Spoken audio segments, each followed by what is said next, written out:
1967 онд хуучин хөдөө аж ахуйн техникумыг 4 жил суралцж 67 он төгсөөд тэгээд улсын малмилгийн байгууллагт ажиллаж эхэлсэн. Тэгээд улсын малмилгийн байгууллагт ажиллах хугацаанд Доронтойгийн Матас суманд 6 жил ажилласан. За тэгээд 75 оноос малмилгийн газарт дүн бүртгэгч эмч боловсон хүчний ажлыг хийж байлаа. За ингэж бод 1908 онд өндөр насныхаа тэтгэврт гарч улсад 42 жил ажилласны ер нь бүгдийг одоо улсын малмилгийн байгууллагад ажилласан. За анх одоо 1963 онд хөдөө аж ахуйн техникумд байхдаа улсын малмилгийн 40 жилийн ойн баярын хуралд одоо хуучин хөгжим тарамын чатарт болохоор тэнд орж одоо хуучин цагаар бол нэг оюутан юунууд нэг илгээл өгдөг байсан цагаан халаад өмссөн илгээл өгч байлаа 40 жилийн ойгоор нь. За тэгээд 73 оны ойд оролцоо ер нь бүх ойд одоо малмилгийн ойнуудад оролцсон доо. Одоо 100 жилийн ойд оролцох тийм ад завшаа бидэнд одоо ахмад бидэнд одоо тохиож байгаа юм байна. Тохиолоо. За ингээд манай малмилгийн байгууллага ер нь нэг үе улсын хэмжээнд улсын одоо салхивсын үеийн дэг журмын дагуу хууль дүрмийнхаа дагуу ажиллаж байсан.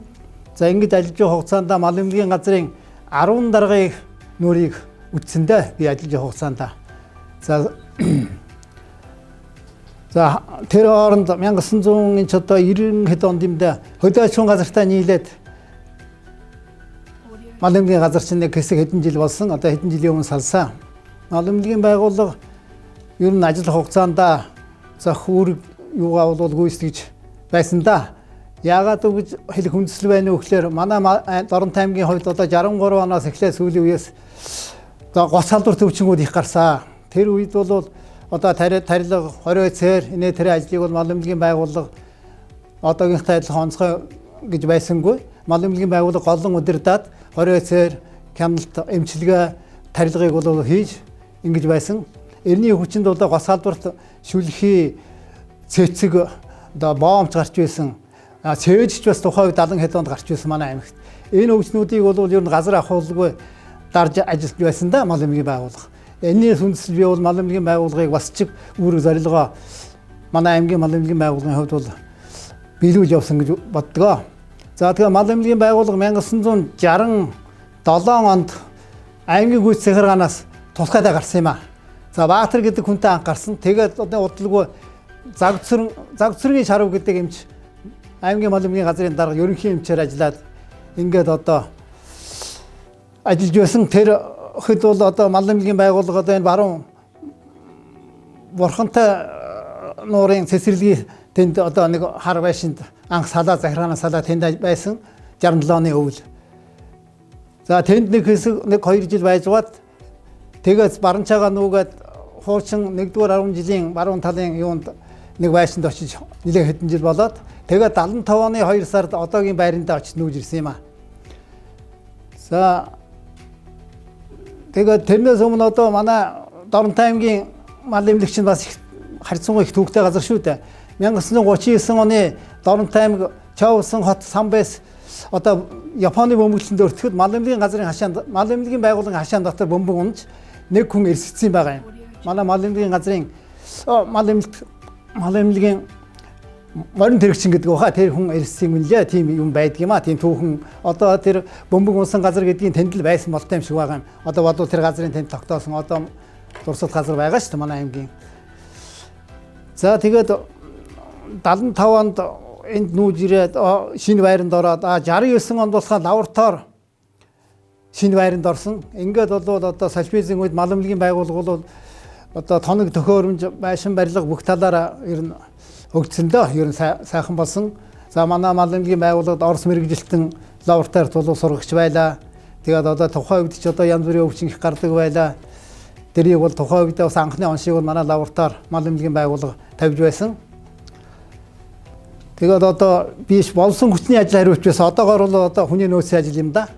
Тэрийг одоо дүн бүртгэгч эмчийн хажуугаар ингэж хамт хийсэн дээ. Олон жил хийсэн.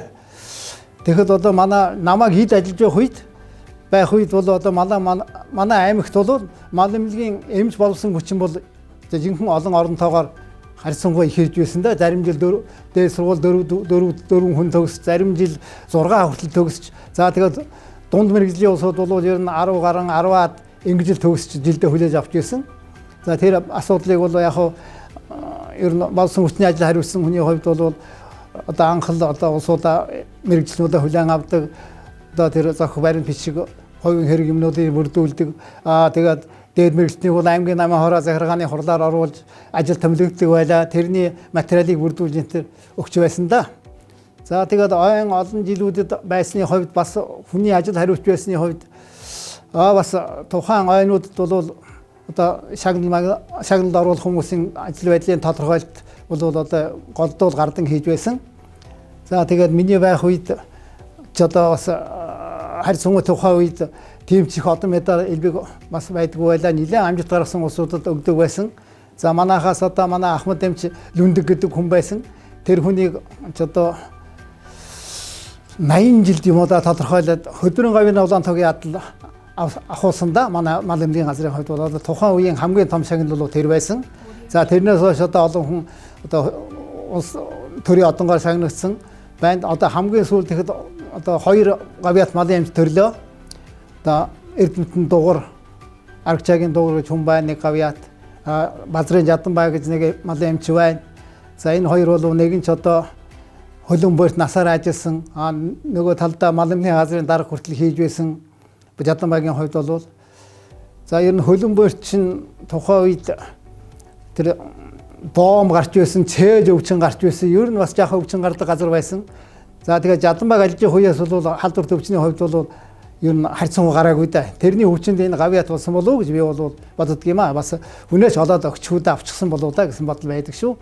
За манай дугур яг ер нь одоо мал аж ахуй малын талаар бол нэлээд эрдэм судалгаа хийсэн, ажилласан, лаборатори эрхлэгчээр ажиллаж байсан. За ийм эрдэмтэн байгаа.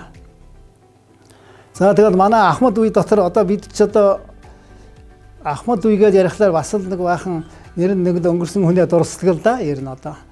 За манай лаборатори анхны эрхлэгч анх байгуулсан Борогтон Дачцэрэн гэж эмч байлаа. Одоо хөдөөж техникумд багш энтер байсан. За аав нь Дулан зүгээд улсын их сургуулийн мал эмнэлгийн анги төгссөн Ахмад эмч байлаа. За Шагдэр гээд хүн байлаа. За тэгээд юун дотроос бол одоо 90 цавд ажиллаж байсан нарийнаас сонны 90 цавын сангаа ажиллаж байсан бас нэг малын баганч Алтан болот төгсөн Даваа гэж хүн байгаа. Ононгийн сангайчууд хэдэн Ахмад малын эмчнэр байлаа. Хас чулуун Чимбат тэргээд байсан да. За тэгээ зарим ч одоо бас санаанд орж ирэхгүй байна. Миний үеийн улсууд одоо тэд бол бидний ажиллаж явах үед л байсан ойролцоо насны ер нь охин насны улсууд. За одоо манай мал эмнэлгийн байгууллагын одоо ажлын гол үзүүлэлт бол ерөөсөө л одоо мал өсөлт шүү дээ. Манай сүүлийн үед бол мал бол өсөж байна. За энэний цаа талд бас ганц дүгнэгдэг юм бол мал эмнэлгийн байгууллагын ажил дүгнэгдэг гэдэг. Ер нь одоо юуны төлөө ажилдгүй малын төлөө малыг эрүүлжүүлэх, малыг эмчлэх ийм л ажил байдаг. Одоо өөр цаашлаад одоо нэг ганц алдартай өгөөдөг тэр малын хүний эмч хүнийг эмчилдэг, малын эмч хүн дөрлөختийн эмчилдэг гэж ярьдаг. За энэ үг бол одоо бол бүр ч одоо үнэтэй болж байна. Одоо эрүүл хүнс гэдэг чинь одоо ерөөсөө Монгол хүний хувьд бол ердөө мах шүү дээ. Ердөө гол хүнсний үйл мах. За махыг хэн бэлтгэдэггүй малаас малчин одоо малын эмчил бэлтгэж одоо тэ эрүүл авахын шаардлагыг бол одоо малын эмчил баталгааж өгдөг. Одоо ч тийм болчихлоо. Цоошич улам нарийн болох байх энэ асуудал бол. За тэгээ 90-ад оноос эхлээд манай мал эмнэлгийн байгууллага хувийн сектор орж ирсэн. За манай хувийн сектор бас муугүй ажиллаж байна. Байх шиг байгаа юм. Зүгээр ахмад хүний хувьд ажиллахад надад яг олон хүн дотор сайн муу байдаг л байх. За ер нь зүгээр нэг санал хажууд нь зүгээр оруулахад мал эмнэлгийн байгууллага одоо намайг хүний нөөцийн ажил хийж явахад 100 гаруй эмч, бага эмч, 20-30-аад их эмчтэй байсан юм аа. За одоо харьцуулан бодоход тэгэхэд манай аймгийн мал бол нэг 5-600 байв да. 600 хүрээгүй да. 400-500 мянган л байсан байх. Тэр үед тийм болсон хүч ажиллаж байсан юм. Тэгэхэд одоо чухам ямар байгаа нарийн тоо мэдэхгүй бол гэхдээ бол ер нь одоо малд хурц ажиллах талаараа бол мэрэгжлийн хувьд бол дутагдaltaй байгаа болов гэсэн бодол бол байдаг юм аа. Ийм учраас хувийн мал эмнэлэг байна уу, улсын мал эмнэлэг байна уу, малын эмчнэр мэрэгжлэнээ бол ер нь нэлээд хүүхэн олон болгохон зүйтэй. Тэгжээ сая одоо малын эрүүл ахуй одоо ядаж л одоо хэний мал ямар өвчтэй ямар байдаг гэдгийг бол одоо малын эмчил мэднэ шүү дээ ер нь эцээс. Тийм учраас одоо тэр одоо хүнсний махны бичиг юу ч н одоо малын эмч өгөөд байгаа гол ашиглал холбогдол энд байгаа юм. Тийм учраас малын эмч бол тухайн одоо суур одоогийн багийн малчдтай бол ер нь хүрлцээтэй ажиллаж байл сая тэр талаар хяналт тавих юм байгаа. Тийм учраас одоо манай малын бичгийн мэрэгчлүүдийг бол ер нь нэлээд олон байлгах хувийн мал эмнэлэгийг бол олноор хөгжүүлэх ийм хэрэгцээ шаардлага байна уу да гэсэн бодол миний хувьд бол байдаг юм аа. За бид ч одоо яг одоо бол боломж бол их болсон. Бидний үед бол морь унаад өстой харин цэргийнхээ богцыг араараа тавиад эмээ хийгээд ингээд л явдаг хэрэм байсан 60 хэд оны хувьд бол. Ийм л эрэнд бид бол явж байгаа. Одоо бол юу хувийн албаны машинтай унаатай наад зах нь мац циклтэй ийм л ажилдаг одоо ийм хэмжээнд боломж бол бүрэн бүрдсэн байна. За нөгөө талаар далимд хэлэхэд энэ гоцын халдвартын тарилгануудыг ер нь уулын ч одоо манайхан хавар намар зунл одоо үйлчлэгээ голдож хийдэг нөхцөл ч одоо тийм манай чинь одоо хүйтний улиралтай учраас энэ манай нөхцөлд одоо гадаадаас авах юундэ байгаа юм хаана байгаа юм энэ гоцын тарилгануудыг их өвлийн цагаар хийж байна. Энэ бол нэгдүгээрт ажиллахад хүнд. Хоёрдугаарт эн чинь ер нь өвлийн цаг ялангуяа энэ цаг уур хатуурсан нөхцөлд бол хүнд тарилганууд ер нь малд их айхтан нөлөөлдөг шүү дээ. Ерөөсөө шүлхийн тарилга, цэцгийн тарилга энэ төр чинь ер нь одоо хүч тарганд буурцгаа малд хийхэд бол ер нь одоо бас хүндрэн шүү дээ. Хүндрэх тал бий. Одоо нэрлэх юм байхгүй бид одоо юу гэж хэлэх вэ? Ер нь бас дороосоо бол ганцны хорхыг бол бай гэхгүй байгаа. Тийм учраас энэ гоцын тарилгануудыг ерөөсөө малыг тарах хүчтэй байхад ер нь дулаан улиралд аль талаа бодоход одоо хийж явах нь их зүйтэй санагддаг юм аа. Ахмад эмчийн хувьд бол бас амьдрал донд явсны хувьд хэлэхэд ийм л байгаа юм. За тэгээд одоо манай сумдаар бол одоо манай ахмад эмчээс энэ тэгт очиргээд хүн байна. Одоо даш болорт байна, ажиллаж байна. Хүүхдүүд нь ч одоо үе залгамсан малын эмчнэр байна. За тэгээд одоо манай ахмад эмч даваа сөрөн тоолоо энэ тэргээ 70 хэд оны төгсчүүд тэр үед бол би хүний нөөц ажиллаж сууж бүгд л эдний чинь анх одоо хүлээн авч дээд сургууль төгсөөд эрхэм дунд сургууль төгссөн улсуудыг хүлээн авч одоо байсан да. Минь намайг байхад бид сургууль төгсжилсэн улсууд одоо тэтгэвртэй гарсан өвөө эмээл болчихсон байна. Тийм. Одоо хөдөө газар бол одоо баян хөдөө байсан эмчнэрийн хувьд бол одоо Маттад манай бид хам сургууль төгссөн Цэнд гэдэг нэг хүн байна. Одоо энэ нэгдүгээр хороо энэ юугаар хуучин станц центрд байсан хуучин цагаавар намын өрийн дарга байсан Цэнд гэж хүн байна. Бид нэг ангийн хөдөө аж ахуйн техникумыг нэг ангид 4 жил суралцж хамт төгссөн улсууд. За дорд нэмлэг гэж хүн би сүүлд захиргаанд жижүүр хийж байгаа тэтгэврт гарсан хүн одоо амьд байна. За шүрэн цэсэг гэдэг нэг эмч байна. Бордооны аж ахуйд ажиллаж байсан тэр одоо амьд байна. Манай аймагт нэг 5-6 хүн байсан юм а одоо нэг 4-5 л байна да. Бидний манай ангийнхнаас одоо. За тэгээ Сүхбаатар аймагт бол нэг 5-6 би манай юунаас төгссөн. Бидний 20 хэдүүлээд төгссөн юм.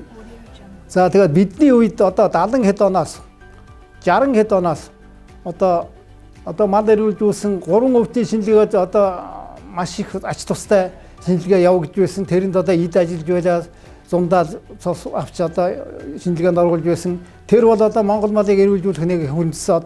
Одоо ч гэсэн тэр бол хойшлшгүй ажил байна л да. Бүрчлээс гол нь бол бүрчлээсийн асуудал бол одоо гол ажил байна шүү дээ одоо хүний. За тэгээд яг гахаа шувуунд бол юу пиназ гэдэг юмнууд байдаг л да. Ер нь өвчний малын хувьд бол харах юм. За тэгээд цаашид одоо манай залуучууд одоо малын эмчийн ажил гэдэг бол одоо төрч мэдчил байгаа ер нь хүнд ажил шүү дээ.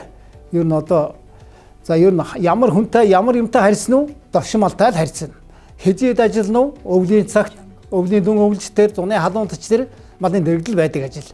Яг үндэ бол ер нь хүнд ажил. Тийм учраас одоо манай залуу эмчнэр бол одоо эртнээсээ ер нь одоо бие бодож одоо бас бие зохих одоо хөдөр хамгааллын асуудал малтай яаж харьцах гэдгээ сайн мэдэж ингэж харьцахгүй бол ер нь бэртэж гэмтэл авахд их ойрхон шүү малын эмч гэдэг хүн бол их хүнд ажил. Тийм учраас нэг үе малын эмчнэр хүнд нөхцөл хортой нөхцөл байсан юм а. Тэгснэ одоо байхгүй болчихсон юм уу да юм ярихгүй болчлоо. За тэгээд өвчний үед янз бүрийн өвчний үед бол бидний үед бол их хүчтэй ариу цолын юм хэрэгжилж байлаа. Юу гээд одоо формалин, за триохлорпан, гекстрантаг хэрлийн энэ гэдэг чинь одоо дүүс энэ гэдэг чинь одоо бол эмчилгээнээс хэрэглэнээс гарчихсан байна. Яг тэр үе чинь бидний үеийн улсууд яг ажиллаж байсан. Тийм учраас манай үеийнхэн одоо ер нь насвал ихт наслахгүй байгаа юм уу да. Ер нь одоо тун цөөхөн хүн үлдсэн байна бидний үеэс. Тэр бол би зүгээр ер нь нөхцөлтэй холбоотой болов уу гэж зүгээр бодож байна. Бодох юм уу ер нь тийм л дээ. Манай зарим нөхдүүд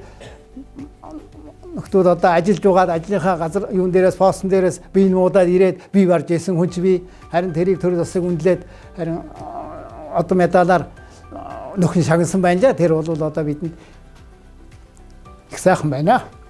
За мал эмнэлгийн аймгийн захиргаанаас мал эмнэлгийн тасаг газар гэж салахад анхны дараагаар нь Баатар гэж хүн байсан. За тэрний дараа Заг цэргийн Шарав гэж малын их эмч байлаа. За тэр хүн нэлээд олон жил болсон. 73 он 2 он хүртэл мал эмнэлгийн газрын дарга хийсэн. За тэгэхэд одоо халдвартай эмчээр Норуу Самбуу ажиллаж байсан. За тэгээд 73 2 оноос эхлээд аймгийн мал эмнэлгийн газрын даргаар Норуу Самбуу ажиллаж байлаа. Норуу Самбуу гэж хүн ажиллаж байсан малын их эмч. За Норуу Самбуугийн дараа 75 онд одоо Эрдэмтэн дугуур Аргачаагийн дугуур гэдэг хүн ажиллаж байсан. За дугуурын дараа Дамжин жоо эмч ажилласан байхаа хэсэг санаж байна. Тэгээд Дамжин жуугаас эргээд Шарууга нэг авсан. Шарууга 2 мал эмнэлгийн газрын дараагаар ирсэн юм байна. За тэгээд Шаруугаас Тогооч гэж хүн авсан. Малын их эмч. За тэгээд Тогоочийн дараа одоо хөдөөшин газартаа нийлээд Одгийн хариуцж байлуу да нэг хэсэг. Тэгээ Одгийн дараа болохоор инг төвш ороод. Гомжоо. Тэгээ Гомжоо орсон. Гомжийн дараа инг төвш ороод тэгээд одоо явж байна да. Одоогийн дараа банда ажиллаж байна. За тэгэхэд энэ ажиллаж хугацаанд халдвартай эмчээр одоо Норуу Самбуу, Шаргай, Ган төмөр, Гомбожоо. За тэгээд ийм улсууд ажиллаж байсан да. Малда, малчинда тун ойрхон. Ер нь одоо малын эмч гэдэг бол малчинтай одоо малчин ардуутайгаа ер нь тун ойрхон одоо их л ойр дотн байдаг л да. Ер нь одоо хамгийн түрүүнд одоо бидний үед бол одоо ер нь Баригад Ферм баг гэдэг одоо улсууд бас хариуцлагатай улсууд явдаг бол хамгийн олон хүнтэй хамгийн олон одоо малчтайгаа уулздаг, малчтайхаа дэргэд байдаг хүн ямар хүн байсан? Малын эмчил байсан шүү дээ. Ер нь одоо ч үе тийм байхад бол бай гэхгүй ер нь баг сумын дарганаар хэрч явж байгаа юм. Ер нь одоо албан шаардлагаарч гэх юм уу, дуудлага юугаарч гэх юм уу, одоо малын эмч бол ер нь л одоо улиралдаа айгуул нэг суураар нэг малаар ордог л байх. Сайхан ажилдаг. Ер нь тийм л улсууд ер нь. Тэр нь ой гэдэг бол нэг л таардаг гэдэг. Бүр тэр дундаа 100 жилийн ой гэдэг бол одоо бидэнд таарч байгаа маш их баяртай үйл явдал да.